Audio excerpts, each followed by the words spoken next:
Friends, आप सभी का स्वागत है आपके अपने यूट्यूब चैनल रिजल्ट बिल्डर में। आज हम आप सभी के लिए यूपी ट्रिपल एससी पीईटी के सेकंड शिफ्ट के क्वेश्चंस लेकर आए हैं जो आप सभी के लिए इंपॉर्टेंट है। ये क्वेश्चन पेपर देखिए 100 नंबर के हैं जो 2 घंटे का क्वेश्चन पेपर रहेगा। इसमें माइनस मार्किंग भी 1/4 का है। ये हमने सीरीज ए का क्वेश्चन लेकर आए हैं जो आप सभी के लिए इंपॉर्टेंट है।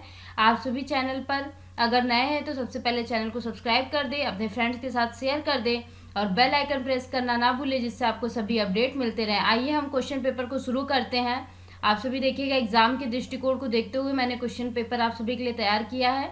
क्वेश्चन नंबर फर्स्ट पूछा गया है, निम्नलिखित में किस क्रम में भारत आया। ये इन लोगों के बारे में पूछा गया है, कौन सबसे पहले भारत आया। क्वेश्चन नंबर फर्स्ट का देखिएगा, ऑप्शन नंबर सी होगा। सबसे पहले फायान आए, फिर हेनसोंग आए, फिर टॉमस रो आए। हम इनके बारे में आपको बता देते हैं। फायान एक चीनी बौद्ध यात्री थे जो गुप्त शासक चंद्रगुप्त द्वितीय के समय शासनकाल में भारत आए थे और ये 399 ईस्वी में आए थे। और जो हेनसोंग हैं ये भी चीनी यात्री हैं। यह नालंदा महाविहार पढ़ने के लिए भारत को बौद्ध ग्रंथों से ले जाने के लिए 600 ईसा पूर्व में आए। ठीक, उसके बाद आते हैं टॉमस रो जो थे वो 1616 ईस्वी में आए थे। तो सबसे पहले कौन आया था? फायान आए थे, फिर हेनसोंग आए थे, फिर टॉमस रो आए थे। क्वेश्चन नंबर सेकंड देखिएगा, सिराजुद्दौला किस युद्ध में अंग्रेजों से पराजित हुआ है? तो प्लासी के युद्ध में पराजित हुआ है सिराजुद्दौला। जो आंसर हो जाएगा इसका बी हो जाएगा, जो प्लासी के युद्ध में अंग्रेजों से पराजित हुए। ठीक है, जो प्लासी का पहला युद्ध हुआ था 23 जून 1757 को बंगाल के मुर्शिदाबाद के दक्षिण में स्थित नदिया जिले के प्लासी नामक स्थान पर हुआ था, इसलिए इसका नाम प्लासी का युद्ध पड़ा था। इनमें से कौन हड़प नीति का कट्टर समर्थक था? तो थर्ड का बी आंसर हो जाएगा। लॉर्ड डलहौजी जो था वो हड़प नीति का कट्टर समर्थक था। क्वेश्चन नंबर थर्ड देखिएगा, इनमें से कौन हड़प नीति का कट्टर समर्थक था? तो इसका आंसर हो जाएगा option B, Lord Dalhousie. Question number 4 देखिएगा, भारतीय इतिहास में धन्वंतरी कौन थे? तो भारतीय इतिहास में धन्वंतरी हो जाएंगे इनके ऑप्शन नंबर बी हो जाएगा, चंद्रगुप्त विक्रमादित्य की सभा को सुशोभित करने वाले प्रसिद्ध चिकित्सक थे। क्वेश्चन नंबर 5 देखिएगा, मौर्यकालीन भारत के विवरण वाले इंडिका के लेखक थे तो ये मेगास्थनीज थे, ध्यान रखिएगा, ऑप्शन ए हो जाएगा। क्वेश्चन नंबर 6 देखिएगा, साइमन कमीशन किस वर्ष भारत में प्रथम बार आए थे? तो साइमन कमीशन जो प्रथम बार आया था वो 1928 में पहली बार भारत में आया था। और साइमन आयोग 7 ब्रिटिश सांसदों का समूह था जिसका गठन 1927 में भारत में संविधान सुधारों के अध्ययन के लिए किया गया था। ध्यान रखिएगा, जो इसका गठन किया गया था 1927 में किया गया था। भारतीय राष्ट्रीय कांग्रेस द्वारा किस अधिवेशन में ऐतिहासिक पूर्ण स्वराज पूर्ण स्वतंत्रता का प्रस्ताव पारित किया गया था? तो इसका ऑप्शन हो जाएगा बी, लाहौर में पारित किया गया था। क्वेश्चन नंबर 8 देखिएगा, निम्न का मिलान करना है तो Indian national army Subhash Chandra Bose द्वारा, गदर पार्टी लाला हरदयाल द्वारा, मित्र मेला वी.डी. सावरकर द्वारा और home rule league Annie Besant द्वारा चलाया गया है। तो 8 का ऑप्शन नंबर बी सही होगा। क्वेश्चन नंबर 9 देखिएगा, निम्न में से किसने महात्मा गांधी के खिलाफत आंदोलन जोड़ने का विरोध किया था? तो मोहम्मद अली जिन्ना ने विरोध किया था, इसका ऑप्शन सी सही होगा। क्वेश्चन नंबर 10 देखिएगा, इनमें से कौन सा क्रांतिकारी संगठन काकोरी षड्यंत्र केस में शामिल था? आंसर हो जाएगा डी, ऑप्शन नंबर डी हो जाएगा, जो हिंदुस्तान रिपब्लिकन एसोसिएशन HRA जो था क्रांतिकारी संगठन काकोरी षड्यंत्र केस में शामिल था। क्वेश्चन नंबर 11 देखिएगा, नागार्जुन सागर बांध किस नदी पर बना है? तो नागार्जुन सागर बांध कृष्णा नदी पर बना है, तो इसका आंसर हो जाएगा बी। क्वेश्चन नंबर 12 देखिएगा, माउंट एवरेस्ट पर प्रथम बार चढ़ाई किस वर्ष की गई? तो माउंट एवरेस्ट पर प्रथम बार चढ़ाई 1953 में की गई, इसका ऑप्शन बी सही होगा। आइए देखते हैं क्वेश्चन नंबर 13, भरतपुर में स्थित पक्षी अभ्यारण्य राष्ट्रीय उद्यान का नाम है? तो इसका आंसर हो जाएगा ऑप्शन नंबर सी, केवलादेव घाना राष्ट्रीय उद्यान। भिलाई इस्पात संयंत्र के लौह अयस्क का स्रोत है तो इसका आंसर हो जाएगा दिल्ली राजहरा। ठीक, दिए गए दर्रों और उनके स्थानों का कौन सा जोड़ा सही नहीं है? ध्यान रखिएगा, सही नहीं है, तो इसका जो आंसर हो जाएगा बी ऑप्शन सही होगा, 2 और 3। देखिए, बारालाचा और सिपकिला उत्तर प्रदेश में नहीं है, थांगला, नीति पास और लिपुलेख हिमाचल प्रदेश में नहीं है, ध्यान रखिएगा। क्वेश्चन नंबर 16 देखिएगा, किसके बढ़ने के फलस्वरूप निजी निवेश में वृद्धि की अधिक संभावना होगी? तो ऑप्शन सी सही होगा, नई पूंजी पर अनुमानित प्राप्ति जब बढ़ती है तो निजी निवेश में वृद्धि की अधिक संभावना होती है। भारत की राष्ट्रीय आय का आकलन करने वाली संस्था कौन सी है? तो इसका आंसर हो जाएगा 17 का डी, केंद्रीय सांख्यिकी संगठन, central statistical organisation. Question number 18 देखिएगा, सेवा क्षेत्र का दूसरा नाम क्या है? तो सेवा क्षेत्र का दूसरा नाम है तृतीयक। क्या है? ऑप्शन ए हो जाएगा तृतीयक। भारत में श्वेत क्रांति के जनक के रूप में कौन जाने जाते हैं? तो डॉक्टर वर्गीस कुरियन जी हैं जो श्वेत क्रांति के रूप में जाने जाते हैं, इसका ऑप्शन बी सही होगा। क्वेश्चन नंबर 20 देखिएगा, भारत में आर्थिक सुधार 1991 के दौरान प्रधानमंत्री कौन थे? तो ये हो जाएंगे पीवी नरसिम्हा राव जी थे, जो 1991 के दौरान प्रधानमंत्री थे। भारत के संविधान में इनमें से क्या राज्य सूची में शामिल नहीं है, पूछा गया है। तो 21 का डी ऑप्शन सही हो जाएगा। दंड प्रक्रिया संहिता भारत के संविधान की राज्य सूची में सम्मिलित नहीं है। क्वेश्चन नंबर 22 देखिएगा, निम्नलिखित में से क्या भारतीय संविधान की मुख्य विशेषता नहीं है? तो इसका आंसर हो जाएगा 22 का बी, प्रतिबद्ध न्यायतंत्र। क्वेश्चन नंबर 23 देखिएगा, निम्न में से क्या भारतीय नागरिकों को आर्थिक न्याय प्रदान करता है? तो 23 का सी हो जाएगा। राज्य के नीति निर्देशक हैं, निर्देशक सिद्धांत जो भारतीय नागरिकों को आर्थिक न्याय प्रदान करता है। क्वेश्चन नंबर 24 देखिएगा, भारतीय संविधान का कौन सा अनुच्छेद राज्य सरकारों के ग्राम पंचायतों के आयोजन के लिए निर्देशित करता है? तो इसका आंसर हो जाएगा अनुच्छेद 40। क्वेश्चन नंबर 25 देखिएगा, त्रिस्तरीय पंचायती राज व्यवस्था का विचार किसने रखा था? तो ये हो जाएगा बलवंत राय मेहता कमेटी ने रखा था। 25 का ये ऑप्शन सही हो जाएगा। 26 देखिएगा, बिजली का प्रवाह सर्किट में कब होता है? तो स्विच चालू होने पर बिजली का प्रवाह सर्किट में होता है। 26 का ए ऑप्शन सही होगा। क्वेश्चन नंबर 27 देखिएगा, प्रतिरोध की एसआई इकाई क्या है? तो प्रतिरोध की एसआई इकाई ओम होती है, ध्यान रखिएगा। 28वां क्वेश्चन देखिएगा, नींबू का खट्टा स्वाद इनमें से किसकी उपस्थिति के कारण होता है? तो साइट्रिक एसिड के उपस्थिति के कारण नींबू का खट्टा स्वाद होता है। कर्कट जनक रसायन से होता है। 29 क्वेश्चन का सी ऑप्शन सही होगा, कैंसर। 30 देखिएगा, त्वचा की ऊपरी सतह क्या कहलाती है? 30 का बी हो जाएगा, अधिचर्म, एपिडर्मिस कहलाती है, ध्यान रखिएगा। क्वेश्चन नंबर 31 देखिएगा, देखिए इसको सॉल्व करना है तो इसको आप लोग सॉल्व करिएगा, ठीक है। तो x का मान पूछा गया है, तो 31 का जो आंसर हो जाएगा वो हो जाएगा ए, 1 आएगा। इसमें देखिए इतने में कुल कितने 1/8 है, यहाँ सॉल्व करना पॉसिबल नहीं, इसलिए हम इसके आंसर आपको बता देते हैं। 32 का ए आंसर सही होगा। क्वेश्चन नंबर 33 देखिएगा, देखिए इसको पॉइंट हटाइएगा, 361/1024 हो जाएगा। जो 33 का आंसर हो जाएगा वो सी हो जाएगा, 19/32। देखिए एक शहर की जनसंख्या में 4% की वार्षिक वृद्धि होती है, परंतु स्थानांतरण क्या है, 1/2% वार्षिक तक घट भी जाती है। 3 वर्षों में वृद्धि का प्रतिशत पूछा गया है, तो 34 का जो आंसर हो जाएगा वो 10.8 हो जाएगा।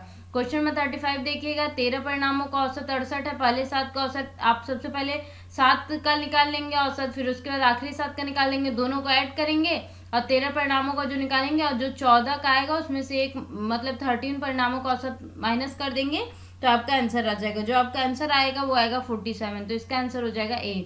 36 देखिएगा, निम्न में से तीक्ष्ण का विलोम शब्द क्या है? तो जो 36 का डी आंसर सही होगा, कुंठित होता है, तीक्ष्ण का विलोम कुंठित होता है। 37 का देखिएगा, गज वदन का पर्यायवाची है, तो 37 का सी आंसर सही होगा, गणपति होता है। क्वेश्चन नंबर 38 देखिएगा, कांटों से भरा हुआ वाक्य के लिए नीचे दिए गए विकल्प में से एक शब्द चुनिए, तो 38 का जो आंसर हो जाएगा वो डी हो जाएगा, कंटका किरण होता है। कांटों से भरा हुआ वाक्य के लिए जो शब्द होता है कंटका किरण होता है। दूध का दूध और पानी का पानी करना मुहावरे का अर्थ है, जो 39 का आंसर हो जाएगा वो डी हो जाएगा, उचित निर्णय करना। शुद्ध वर्तनी का चयन करना है, देखिए बहिष्कार पूछा गया है तो 40 का सी आंसर सही होगा, ये होता है बहिष्कार, ठीक है। क्वेश्चन नंबर ये देखिएगा, read the passage carefully and answer the corresponding question, आप पढ़ लीजिएगा। देखिए, I climbed into bed and rolled myself in my blankets, first extinguishing the light that burned steadily near the door, I lay still trying to get to sleep। ये para आप पढ़ेंगे तभी questions को कर सकते हैं, हम इसका सॉल्व करा देते हैं आपको। क्वेश्चन 41 देखिएगा, the author sad peering into darkness because, तो 41 का जो आंसर हो जाएगा D, he was afraid. Question 42 देखिएगा, the author jumped out of bed because, 42 का जो आंसर हो जाएगा वो सी ऑप्शन सही होगा, cold breeze blew past his face. Question number 43 देखिएगा, which one of the following did the author do first, तो 43 का आंसर बी हो जाएगा, climbing into bed. Question number 44 देखिएगा, give synonyms for the following word pride, तो 44 का जो answer होगा वो सी हो जाएगा, डिग्निटी। क्वेश्चन नंबर 45 देखिएगा, give antonym for the following word कीन, तो इसका आंसर हो जाएगा 45 का ए आंसर हो जाएगा, डल, ठीक है, ध्यान रखिएगा। अब देखिए 46 क्या होता है, कुत्ता से रेबीज होता है, तो मच्छर से क्या होता है, मलेरिया, तो 46 का सी आंसर सही होगा। उस शब्द का चयन कीजिए जो समूह के बाकी शब्दों से मेल नहीं खाता है, ठीक है। तो 47 का जो आंसर हो जाएगा वो बी हो जाएगा, सूरवीर। देखिए नन, मुनि, पादरी ये सब तो एक ही मेल खा रहे हैं, लेकिन सूरवीर शब्द अलग है। ठीक है, तो आप देखते हैं 48 किसी निश्चित कूट भाषा में कंप्यूटरॉन को लिखा जाता है। तो ये देखिए इसको उल्टा कर दिया गया है, PMOC ऐसे इसको कर दिया गया है। तो एडवांटेज को आप लिखेंगे, 48 का जो आंसर हो जाएगा वो बी आंसर हो जाएगा, AVDATNSEGA।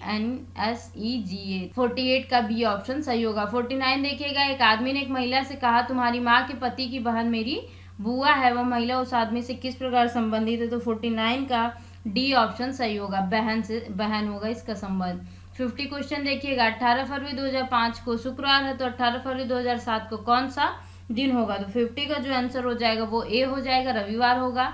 भारत के उस प्रथम राज्य का नाम क्या है जिसने अपने सभी निवासियों को स्वास्थ्य बीमा प्रदान किया है।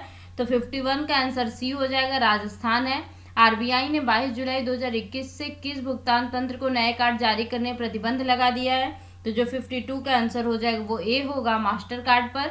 योग के बारे में जागरूकता बढ़ाने के उद्देश्य से भारत में किसके द्वारा मोबाइल ऐप नमस्ते योग शुरू किया गया है। तो 53 का सी ऑप्शन सही होगा, आयुष मंत्रालय द्वारा शुरू किया गया है। 54 क्वेश्चन देखिएगा, टोक्यो पैरा ओलंपिक्स 2021 में किसको भारतीय दल के ध्वजवाहक के लिए नामित किया गया। तो इसका 54 का जो आंसर हो जाएगा मरियप्पन थंगवेलू हो जाएगा, ऑप्शन नंबर बी हो जाएगा। क्वेश्चन नंबर 55 देखिएगा, 2021-22 के दूसरे क्वार्टर जुलाई सितंबर के लिए सुकन्या समृद्धि खाते की ब्याज दर क्या है। तो 55 का जो आंसर हो जाएगा वो ए हो जाएगा, तो इसका आंसर हो जाएगा 7.6%। 56 क्वेश्चन, भारतीय सेना ने कश्मीर में अपने एक फायरिंग रेंज का नाम बॉलीवुड अभिनेत्री के नाम पर रखा, उनका नाम पूछा गया है। तो 56 का डी हो जाएगा, विद्या बालन के नाम पर रखा गया है। क्वेश्चन 57 देखिएगा, वर्ष 2021 के लिए किस देश का पासपोर्ट विश्व में सबसे शक्तिशाली पासपोर्ट की श्रेणी में सबसे ऊपर है। तो 57 का जो आंसर हो जाएगा वो डी हो जाएगा, जापान का सबसे शक्तिशाली पासपोर्ट है। क्वेश्चन 58 देखिएगा, तमिलनाडु विधानसभा 2021 का चुनाव किस राजनीतिक दल ने जीता है। तो 58 का जो आंसर हो जाएगा वो ए हो जाएगा, DMK ने जीता है। क्वेश्चन 59, वैश्विक शांति सूचकांक 2021 में कौन सा देश शीर्ष पर है। तो 59 का आंसर सी हो जाएगा, आइसलैंड है। वैश्विक शांति सूचकांक में कौन सी राज्य सरकार ने मुख्यमंत्री दलित सशक्तिकरण योजना लागू की है। तो ये इसका ऑप्शन हो जाएगा ए, तेलंगाना ने लागू किया है। क्वेश्चन 61 देखिएगा, निम्न में से किस देश को थंडर ड्रैगन की भूमि के नाम से जाना जाता है। तो 61 का जो आंसर हो जाएगा वो बी हो जाएगा, भूटान को जाना जाता है। रियाद किस देश की राजधानी है। तो 62 का सी आंसर हो जाएगा, सऊदी अरब की राजधानी है रियाद। क्वेश्चन नंबर 63 देखिएगा, क्षेत्रफल की दृष्टि से भारत का निम्न से कौन सा राज्य सबसे छोटा है। तो 63 का जो आंसर हो जाएगा वो बी ऑप्शन हो जाएगा, गोवा जो सबसे छोटा राज्य है। राज्यसभा के चुनाव चुने हुए सदस्यों का कार्यकाल कितने वर्ष का होता है। तो 64 का जो आंसर हो जाएगा वो सी हो जाएगा, 6 वर्षों के लिए होता है। विश्व में संयुक्त राष्ट्र दिवस कब मनाया जाता है। तो 65 का जो आंसर हो जाएगा वो बी हो जाएगा, 24 अक्टूबर को मनाया जाता है। अंतर्राष्ट्रीय न्यायालय कहाँ स्थित है। 66 का आंसर बी हो जाएगा, द हेग में स्थित है। विश्व प्रसिद्ध खजुराहो मूर्तिकलाएं स्थित है। 67 का जो आंसर हो जाएगा वो बी हो जाएगा, मध्य प्रदेश में। क्वेश्चन 68 देखिएगा, प्रसिद्ध नव कालेबारा उत्सव इनमें से किस राज्य से संबंध है। तो 68 का जो आंसर हो जाएगा वो डी हो जाएगा, उड़ीसा से संबंधित है। निम्न में से कौन सी एक हरितगृह गैस नहीं है। तो 69 का जो आंसर हो जाएगा वो बी हो जाएगा, नाइट्रोजन। अर्जुन पुरस्कार किस लिए दिए जाते हैं। तो 70 का जो आंसर हो जाएगा वो हो जाएगा आंसर नंबर सी, खेल के क्षेत्र में उत्कृष्ट प्रदर्शन के लिए दिए जाते हैं। ये देखते हैं 71 क्वेश्चन। देखिए 71 से 75 का सारा पैरा दिया हुआ, ये पैराग्राफ आपको पढ़ना होगा, उसके आधार पर ये क्वेश्चन है, हम आपको क्वेश्चंस करा देते हैं। 71 दिया हुआ है, उपयुक्त गद्यांश में प्रयुक्त इस प्रिहणीय शब्द का अर्थ क्या है। तो प्राप्त करने होगा। 71 का जो ए हो जाएगा वो ऑप्शन सही होगा। 72 देखिएगा, उपर्युक्त गद्यांश में लेखक ने मुख्य रूप से बताया है कि जो 72 का आंसर हो जाएगा वो डी हो जाएगा, महात्मा गांधी के नेतृत्व में राष्ट्रीय आंदोलन कैसा था। ऑप्शन नंबर डी सही होगा। क्वेश्चन 73 देखिएगा, उपयुक्त गद्यांश के लेखक का उद्देश्य क्या था। तो उपयुक्त गद्यांश के जो लेखक का उद्देश्य था 73 का बी ऑप्शन सही होगा, भारतीय स्वतंत्रता संग्राम की विशेषता बताना। क्वेश्चन 74 देखिएगा, धर्मनिरपेक्षता से अभिप्राय है। 74 का ए आंसर सही होगा, सभी धर्मों का आदर। कैसा माना जाए कि हमारा स्वतंत्रता संग्राम जनतांत्रिक था। तो 75 का जो आंसर हो जाएगा वो डी हो जाएगा, इनमें सभी जातियों वर्गों धर्मों के लोगों ने भाग लिया। फिर देखिए एक पैराग्राफ दिया हुआ है, तो आप सभी पैराग्राफ को पढ़िएगा और हम इसके क्वेश्चन सॉल्व करा देते हैं। ये 76 से 80 टोटल क्वेश्चन है। तो 76 क्वेश्चन देख लीजिएगा, मानव को सृष्टि का लघु रूप माना है माना गया है, क्योंकि 76 का जो आप आंसर देखेंगे इसका आंसर हो जाएगा ए। मानव मन में जो घटित होता है वही सृष्टि में घटित होता है। ध्यान रखिएगा, मानव मन में जो घटित होता है वही सृष्टि में घटित होता है। इसका आंसर ये हो जाएगा। 77 क्वेश्चन देखिएगा। 77 में वैज्ञानिक दृष्टि का अपेक्षाकृत अभाव होता है साहित्य शास्त्री में। बी आंसर सही होगा। मानव शरीर को यंत्रवत कहा गया है, क्योंकि 78 का जो आंसर हो जाएगा वो सी हो जाएगा। अव्यय रूपी पुर्जों के विकृत होने से शरीर यंत्रवत निष्क्रिय हो जाता है। क्वेश्चन नंबर 79 देखिएगा। शल्य चिकित्सकों द्वारा स्वीकार की गई दायित्वपूर्ण चुनौती थी, तो 79 का जो आंसर हो जाएगा वो सी हो जाएगा। अंग प्रत्यारोपण द्वारा शरीर को सामान्य बनाना। अनुच्छेद में प्रयुक्त निरामय शब्द का पर्याय पूछा गया है, तो 80 का बी ऑप्शन सही होगा, स्वस्थ। अब आइए देखते हैं। देखिएगा ये ग्राफ दिया हुआ है। निम्नांकित रेखाचित्र में सीमेंट का विस्तृत वर्षों के दौरान उत्पादन दिया गया है। 81 से 85 क्वेश्चन है, तो हम आपको इसका आंसर सॉल्व करा देते हैं। आप इसको क्वेश्चन को कंप्लीट कर लीजिएगा। तो 81 क्वेश्चन देखिएगा। 81 क्वेश्चन है, उत्पादन अधिकतम स्तर तक इस वर्ष घटा। तो 81 का जो आंसर हो जाएगा बी ऑप्शन हो जाएगा। 2015-16 में घटा। उत्पादन के पिछले वर्ष की तुलना में वर्ष के दौरान अधिकतम वृद्धि हुई, तो 82 का आंसर हो जाएगा ए। 2013-14 में वृद्धि हुई। प्रथम 3 वर्ष दौरान औसत उत्पादन था, तो 83 का सी आंसर सही होगा। 48 MT। क्वेश्चन नंबर 84 देखिएगा। सीमेंट का अधिकतम उत्पादन दर्ज हुआ इस वर्ष, तो 84 का आंसर हो जाएगा बी। 2014-15 में। वर्ष 2011-12 के दौरान उत्पादन वृद्धि प्रति पिछले वर्ष की तुलना में था, तो जो 85 का आंसर हो जाएगा वो ए हो जाएगा, 31.8%। देखिए ये भी ग्राफ दिया हुआ है, तो इसको कंप्लीट कराना यहाँ पर मुश्किल है, तो हम आपको क्वेश्चन करा देते हैं। 86 क्वेश्चन देखिएगा। वर्ष 2014-15 से 2015-16 के दौरान एक्स के आयात में वृद्धि प्रतिशत है, तो 86 का बी ऑप्शन सही होगा, 33.3%। 87 क्वेश्चन को देखिएगा। सभी वर्षों के लिए वर्ष एक्स के आयात की वृद्धि का औसत करोड़ में है, तो 87 का जो आंसर होगा वो ए हो जाएगा, 260 करोड़। विगत कितने वर्षों तक एक्स का आयात एक्स के औसत आयात से अधिक था, तो 88 का जो आंसर हो जाएगा वो सी ऑप्शन सही होगा, 2। 89 देखिएगा। एक्स के औसत आयात से अधिक आयात और एक्स के औसत आयात से कम आयात के वर्षों का अंतर है, तो 89 का जो आंसर हो जाएगा वो बी हो जाएगा, 2 हो जाएगा। क्वेश्चन नंबर 90 देखिएगा। वर्ष 2018-19 के दौरान एक्स के आयात में प्रतिशत वृद्धि सभी वर्षों के एक्स के आयात के उसके औसत से कितनी है, तो 90 का जो आंसर हो जाएगा वो डी ऑप्शन से हो जाएगा, 64.38%। नीचे दी गई तालिका सारणी का ध्यानपूर्वक अध्ययन कर नीचे दिए गए प्रश्नों को उत्तर दे। देखिए तालिका के अनुसार क्वेश्चन का आंसर देना हम आपको बता देते हैं। क्वेश्चन का आंसर। मंगलवार को ए द्वारा बेची गई वस्तु तथा शनिवार को सी द्वारा बेची गई वस्तु का अनुपात क्या था, तो 91 का बी ऑप्शन सही होगा, 7:9। सोमवार को डी द्वारा बेची गई वस्तु शनिवार को सी द्वारा बेची गई वस्तु का कितना प्रतिशत थी, तो 92 का आंसर हो जाएगा सी, 44.44%। 93 क्वेश्चन देखिएगा। बी, सी तथा डी द्वारा क्रमशः सोमवार, मंगलवार तथा शनिवार को बेची गई वस्तुओं का औसत क्या है, तो 93 का जो आंसर हो जाएगा वो ए हो जाएगा, 44.33। क्वेश्चन नंबर 94 देखिएगा। सप्ताह के सभी 4 दिनों में डी वस्तु की बिक्री की तुलना में बी वस्तु की बिक्री में कितने प्रतिशत की वृद्धि है, तो 94 का जो आंसर हो जाएगा वो डी ऑप्शन सही होगा, 28.3%। 95 क्वेश्चन देखिएगा। सोमवार को बेची गई वस्तुओं के औसत और शुक्रवार को बेची गई वस्तु के औसत के मध्य कितना अंतर है, तो इसका जो अंतर हो जाएगा 95 का सी आंसर सही होगा, 5.25। क्वेश्चन नंबर 96 देखिएगा। दी गई तालिका सारणी का ध्यानपूर्वक अध्ययन करने नीचे दिए गए प्रश्नों को उत्तर दें, तो 96 का जो आंसर हो जाएगा। गेहूं उत्पादन किस वर्ष के दौरान गिरावट दिखाई दी, तो 96 का ए ऑप्शन सही होगा, 2013-14 में। 97 देखिएगा। इनमें से किस फसल में 2013-2017 के मध्य उत्पादन लगातार वृद्धि दर्ज की गई, तो 97 का डी आंसर सही होगा, बाजरा में। 98 देखिएगा। 2010-11 से 2016-17 की अवधि के मध्य आलू का औसत उत्पादन कितना है, तो 98 का बी आंसर सही होगा, 293.86 टन। 99 क्वेश्चन देखिए। 2016-17 के मध्य इनमें से किस फसल के उत्पादन पिछले वर्ष की तुलना गिरावट दर्ज की गई, तो 99 का जो आंसर हो जाएगा वो सी ऑप्शन सही होगा, चावल। क्वेश्चन नंबर 100 देखिएगा। आलू का उत्पादन 2015-16 में 2010-11 के अंदाजन कितना गुना है, तो 100 का जो आंसर हो जाएगा डी आंसर सही होगा, 1.90। तो हमने आप सभी को कंप्लीट करा दिया है UP-SSC PET सेकंड शिफ्ट के भी क्वेश्चन पेपर को, तो आप सभी रिवाइज करिए। हमने फर्स्ट शिफ्ट के भी क्वेश्चन को कंप्लीट करा दिया है जो आप सभी के लिए इम्पोर्टेंट है, तो आप सभी उसको कंप्लीट कर लीजिएगा। आप सभी का बहुत बहुत धन्यवाद। आपके अपने YouTube चैनल रिजल्ट बिल्डर से जुड़े रहें इसी प्रकार। अगर आपको वीडियो पसंद आई तो वीडियो को लाइक करें, शेयर करें, सब्सक्राइब करें, बेल आइकन प्रेस करना ना भूलें, जिससे आपको अपडेट मिलते रहें। कमेंट करके बताएं फ्रेंड्स आपको वीडियो कैसा लगा। आप सभी का बहुत बहुत धन्यवाद।